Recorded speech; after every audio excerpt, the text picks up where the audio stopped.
See, I remember recording that. That was the very first one. They were a small label. Adela Reese's husband owned that label, and Arnold was a partner.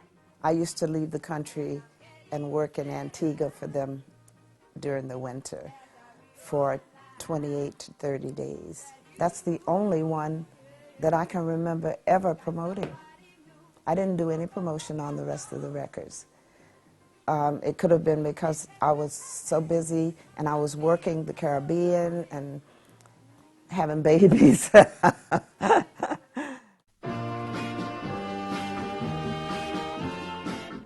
I remember recording that, but I forgot what it sounded like. During those years, they used a lot of violins. All of my stuff was live. It had to be everybody because there were only 4 tracks. Yeah. It's not like today.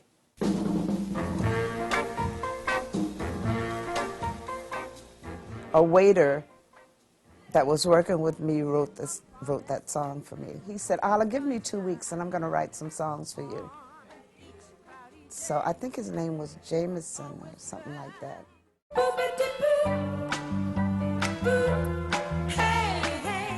Can't Help Loving That Man of Mine. When I first met Gene Redd,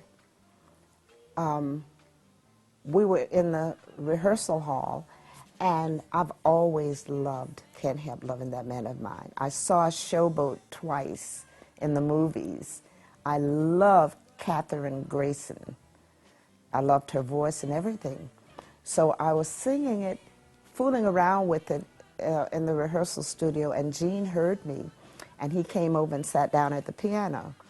And he said, "Do that again, Ila." And I said, "Boopity boop," because I used to love Betty Boop. And he said, "Do it again." And then he said, "Now go into the song." I remembered all the lyrics to Can't Help Loving That Man of Mine. I told him, I said, "Gene, I really would love to record this song." And then I started singing. I started boopity boop, but I was fooling around. But then he was a genius. He said, "Ila, wait a minute. Do that again." And I said, "Boopity boop, boop, hey, hey, hey." And so we had a beginning to get into the song. But he was a genius. All of the arrangements for that song was Gene's. I just did what he told me, and it was released very fast, you know, and that wasn't Roulette that released that. According to this, it was. Oh, yes, it was. I'm sorry. Yes, it was. Apologize. Yes, it was, because yeah, it was Roulette, because they didn't do anything with it. And it could have been huge. And in England, it was #1 for months and months and months. Years later. Yes. It was on the Billboard in the States. R&B? With a bullet. Yeah. Mm-hmm.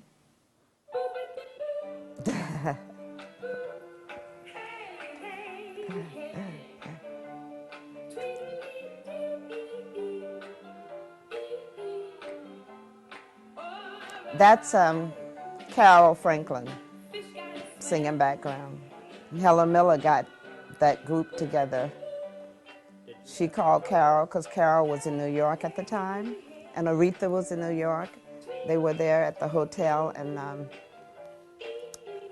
Helen got them to do background on this. To get back to the love. Didn't Rosemary write that, or Helen Miller? Saying that Rosemary McCoy probably wrote.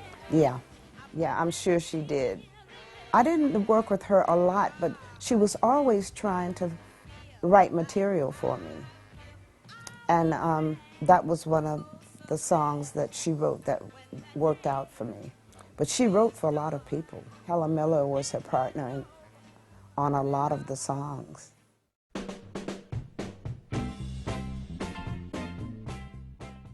I remember doing Jim Johnson. I didn't remember the lyrics, but I remember doing Jim Johnson, and a few of them I remembered recording. When they told me, gave me the title, it made me laugh. Why is that? Because it meant, well, when I was a teenager, Jim Johnson was a man's penis. So when I played it, the song, and I went, oh, shoot, he found that song? I couldn't stop laughing. And during that time, I was busy getting pregnant, and it was so funny. It's really funny. I'm so thankful for your love.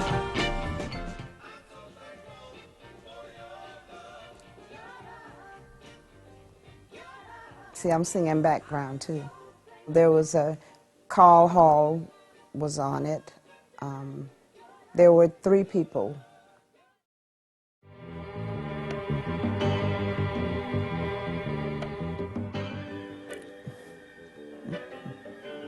Yeah, I like that too. I think I rehearsed that song maybe 3 times and we recorded it. And the part I enjoy is, you gotta, Yeah, I like that too. that was my idea. Yeah, you gotta,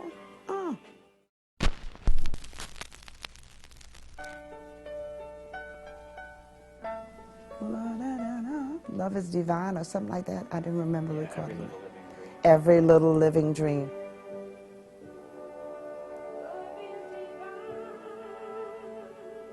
And I like that too. Now I saw that someplace at my bass player's house when he put his computer on, and it said I did that, and I told him I did not record that song. And I left it at that. He said, Ila, I'm sure that's you. I said, I did not record that song.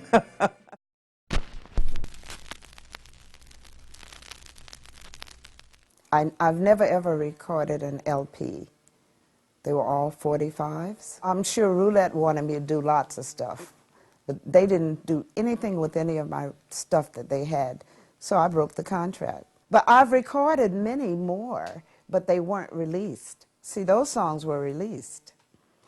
But I recorded some more songs for Roulette, like Tomorrow is Another Day.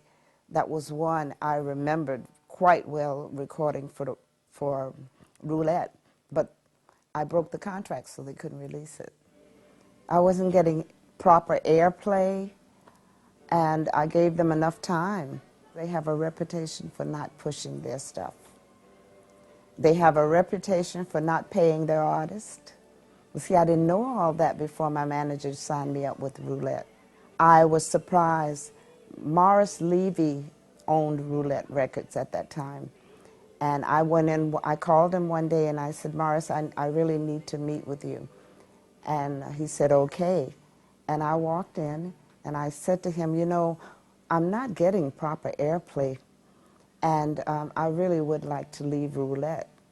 He said, give me a day. And I said, okay. And the next day I telephoned him and he said, well, Ila, if you're not happy, we don't want you to be unhappy. And so I said, well, I'm not happy. So I broke the contract. I didn't know that he was going to release it overseas in England, and he made the money and I didn't make a dime. And it was #1 for a long time.